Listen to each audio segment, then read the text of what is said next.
Hey everyone, have I here been a video on Dragon Ball Z Dokkan Battle. In this video, we're going to be doing the full breakdown and some team builds to help you complete the Extreme Z Awakening for the AGL Dokkan Festival exclusive Bardock. So with that, if you're new to my channel, like, subscribe, comment below, do all that good stuff. Let's go ahead and dive right in. So let's go ahead and look at the stats and the changes of this unit here. Again, this information ended up dropping quite a bit ago, but this unit actually doesn't EZA from when I'm recording this video for a couple of days, right? But let's dive into what it looks like here. The stats here is a nice little increase. You're looking at 21,504 for HP, over 20,000 for attack, and 13,508 for defense. So really nice stat build up there. Let's make it a little bit bigger so you guys can all see it. Let's start with the leader skill. So the leader skill, this is one of those units that already had Key +4. So the only thing that ended up changing was now everything is 170% as we normally see in TURs. This is going to be for Revenge and Low Class Warrior. This super attack here, it does increase the defensive boosting that Bardock had before here. You're having greatly raises attack, or I'm sorry, greatly raises defense versus raises defense was before. So from 30% to 50%, a really nice boost here. And being a stackable unit, these are the type of units we really like for the end game after the 9-year anniversary, right? So the passive skill here, they made quite a bit of changes. You're able to get Key +2 right off the bat. You have an increase, I believe it was from like 120 to now 150. Not as strong as of an increase as I would have liked to see it. They could have made it like 180%.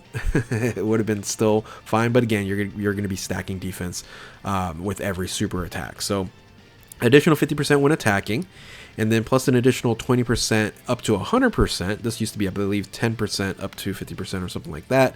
And reduces damage received, so damage mitigation of 10% up to 50% per low class warrior category on the team. Now, if you are going to be running a full low class warrior team, which is kind of hard to do, you do have a few good units, but to have a full low class warrior team, it's not going to be as good as you probably would want it to be. So, but if you do have a full low class warrior team, your damage reduction of 50% with stacking is very strong. So but you probably see, I'd say, anywhere from 20 to 30% more commonly if you're going to run this unit on other teams versus its own led team.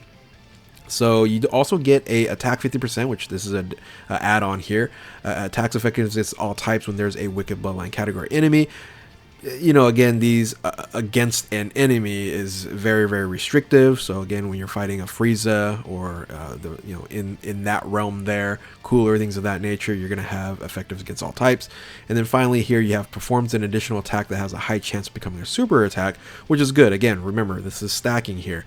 So high chance of becoming a super attack when there is another low class warrior category ally attacking in the same turn. So you definitely want to link them up and have another individual here, because that unit in itself will help this unit stack a lot more. And of course, hidden potential, all that good stuff. You can get 150% boost with 3 supers if you're able to have this additional low class warrior attacking in the same turn. Now, this is an active skill transformation for the Super Saiyan Bardock here.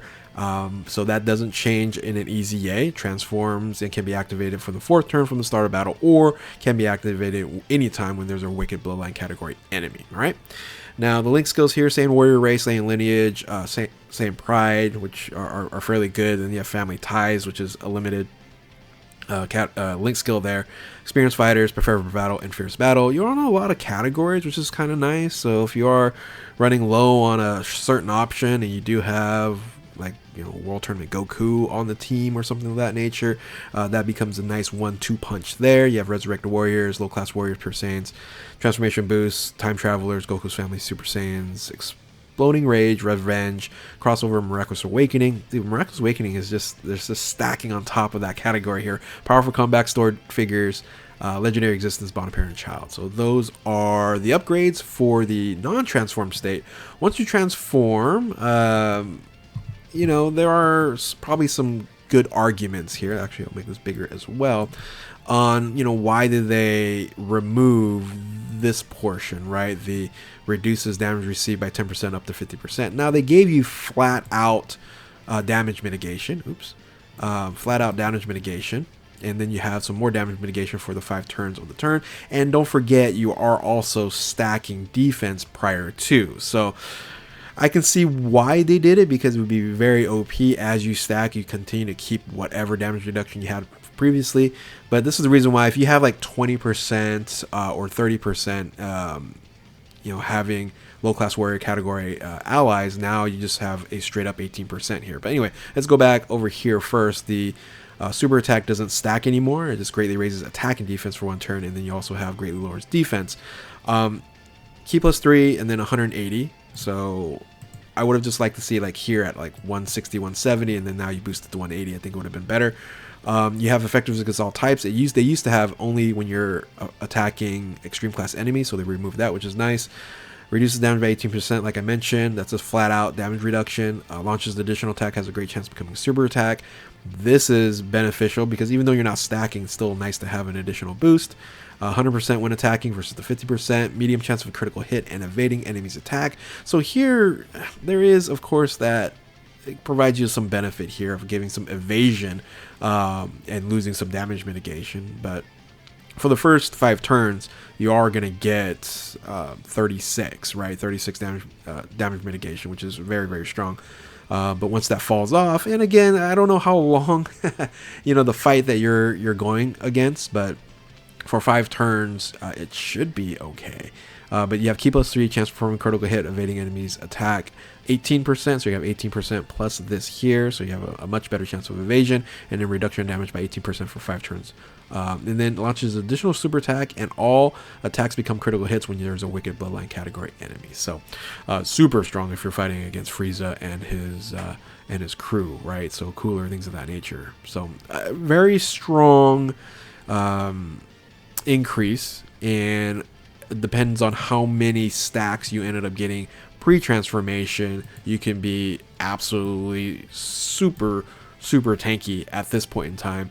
Again, that's a little bit of RNG involved for you to get to a point of 18% with another 18%, 36%, and high defense, right? So you do change your link skill. I'm not a big fan always of changing link skills. I wish in the future, which I know probably structurally they can't do it at this point in time, is adding a link when you transform. I think that'll be much more valuable when that happens versus experienced fighters falling off and now doing First Awaken, right? So that's the stat changes. That's what happens with this EZA here. I think they did a good job overall.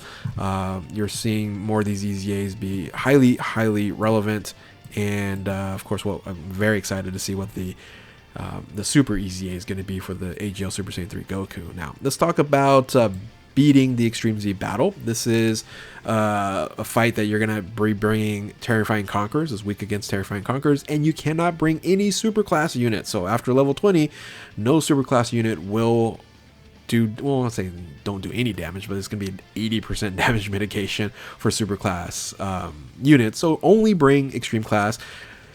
If you can bring Extreme Tech, which we already know Extreme Tech for Terrifying Conquerors is very limited, do your best in bringing enough Extreme Tech units on here because it's providing you some type advantage. So this is what your leaders or your best leaders are going to look like. You have 3 200% leads in the STR Cooler, in Piccolo, in Ginyu.